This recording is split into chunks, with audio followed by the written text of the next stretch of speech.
Bonjour à tous. Hello, everyone. Welcome back to Learn French with Madame. Today, we are going to talk about l'imparfait. So you can see on my sheet of paper here, I've got imparfait written at the top.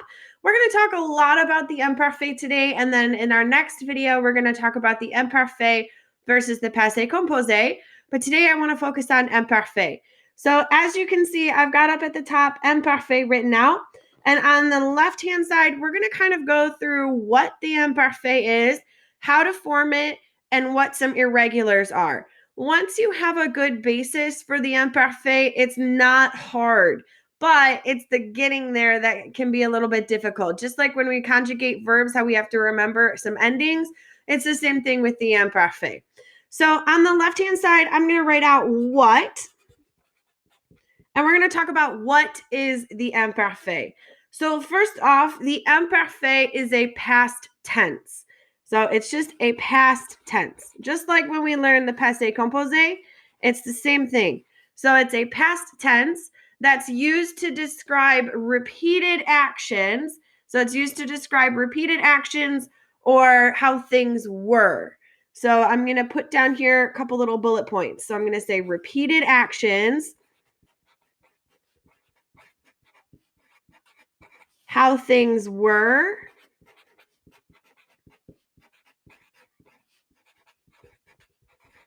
or if you're unsure of the start or stop. That's a key thing that helps kids remember. So unsure of stop. That's the big one. Unsure of when an action stops. All right. So now that we have the what of the imparfait, let's get into the formation of it. So I'm going to just put down here, the next thing that we're going to talk about is formation. All right. So formation. How do we form it? So the formation for the imparfait is pretty simple, honestly. But basically, all you do is you take the new form of a verb and you drop the ONS. So I'm going to write that down. You take the new form and you drop the ONS. All right. So we've got new form, drop the ONS, and then we need to add new endings.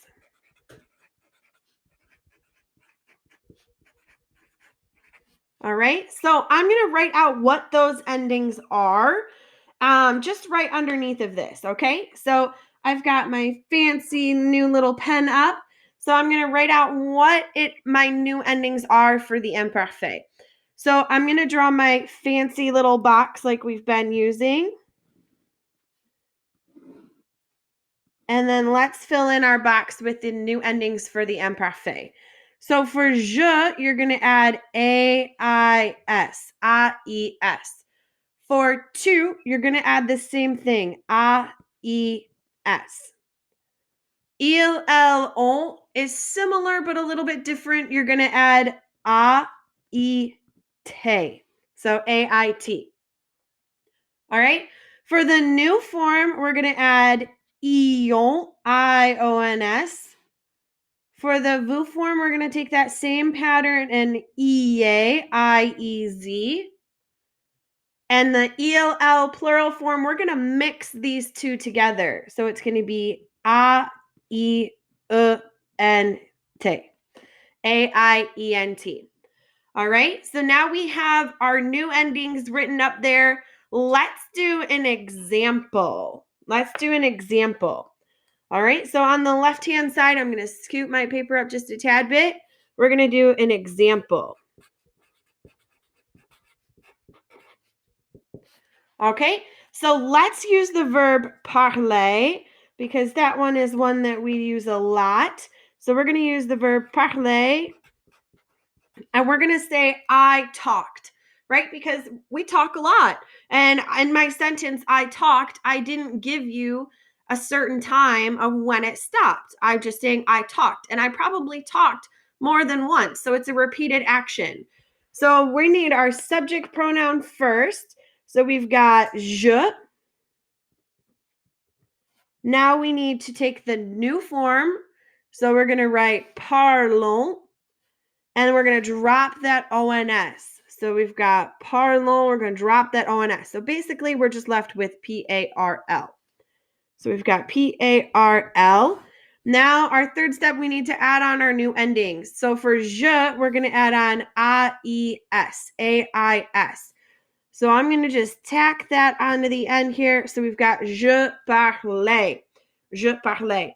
So all of these, I can write out what these sound like too. All of these sound like A. So A, ion, EA, and A. So this one is pronounced like A. This one is A, ion,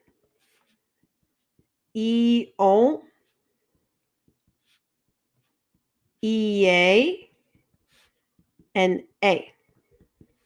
All right? So hopefully that helps you say the imparfait a little bit better. Now let's do another verb. Let's do the verb finir. Let's do the verb finir. Okay? And let's do a different form. Let's do the new form. So we're going to say that we had finished. All right? So we're going to say new is our subject.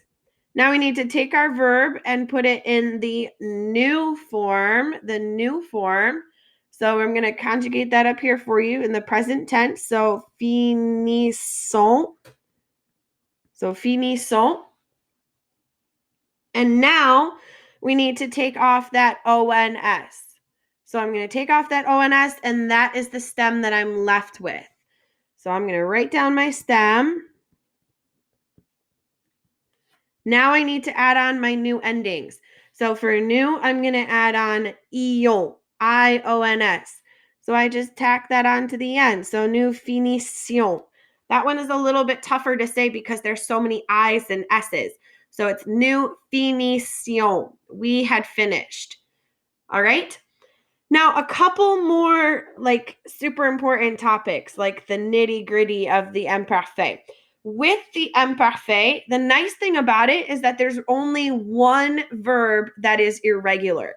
There's only one verb that's irregular. So I'm going to scoot this up and we're going to write down irregulars over here. So we've got irregulars. So the irregular of the imparfait is the verb être. But when is être never not an irregular verb? So with irrégulier, être changes to the stem changes to e accent aigu te. So we've got être changes to e accent aigu te. And then you put your endings onto the end. Now, a couple other things that are super important to note is that when there's a spelling change in the new form or the vous form of present tense, it keeps the spelling change except for the new form. Okay, so let me write that out. So we've got spelling changes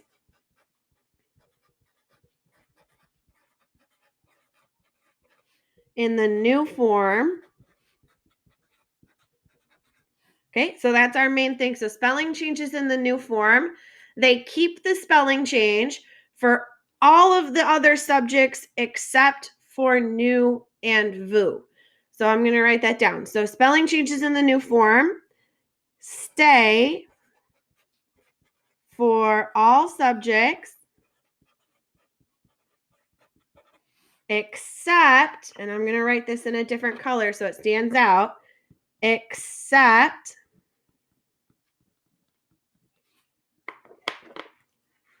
new and vous. All right, let's do an example of something like that. So we're going to use the verb manger because manger is a big verb that has a spelling change. So if we've got the verb manger, we need to conjugate that in the new form. So we're going to do this with two subjects. We're going to conjugate it il, elle, on, and then we're going to conjugate it in the new form. So we're going to do both of these. So first off, we've got manger. We need to put it in the present tense in the new form. So we're going to write mangeons. Remember, it keeps that E. All right. And so now let's write out our two subjects. We're going to do il, elle, on, and then we're going to do nous. So let's do il, elle, on first. So il, elle, on, we've got our present tense over here. Now the next step is to drop our ONS. So we're going to drop this ONS, and that is our stem, mange. So I'm going to write that down. And now I need to add on my new ending for the imparfait, my new ending. My new ending for il, elle, and on is A-I-T, A-I-T. So I just tack that onto the end, A-I-T. So il, elle, on, manger. All right, so now in the new form, we got to follow pretty much the same steps.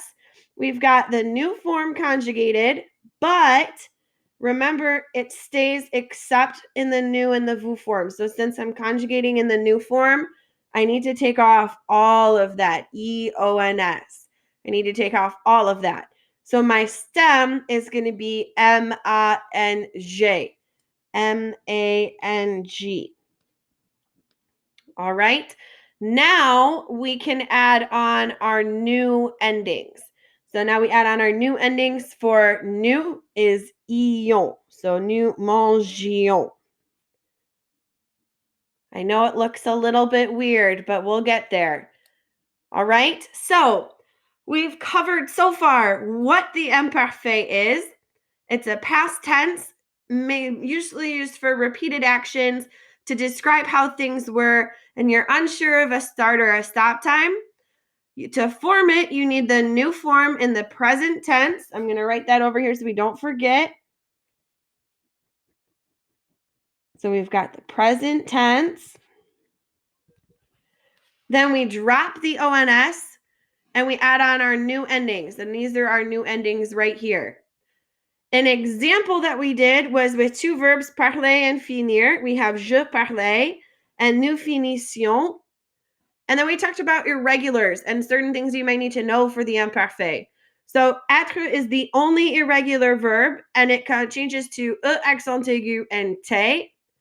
And then with spelling changes like manger, like G-E-R and C-E-R verbs, those G-E-R verbs that keep that E in the new form, and those C-E-R verbs that add the accent CD in the new form, you keep those same spelling changes except in the new and the vous form. So you're going to keep those spelling changes in all of the forms except for these two. So you're going to keep them in the boot. All right. So that's pretty much it for the imparfait that I want to talk about today. In the next video, we're going to talk more about the imparfait and how to form it a little bit more. We're going to do some more practice. And then we're going to get into what is the difference between l'imparfait and le passé composé, because they're both used to describe a past tense. So we're going to talk more about that in our next video. But that is it for today. I just wanted to give you a little intro on it, and we're going to do lots of practice on how to form it in the next coming days. Okay, so c'est tout et à plus.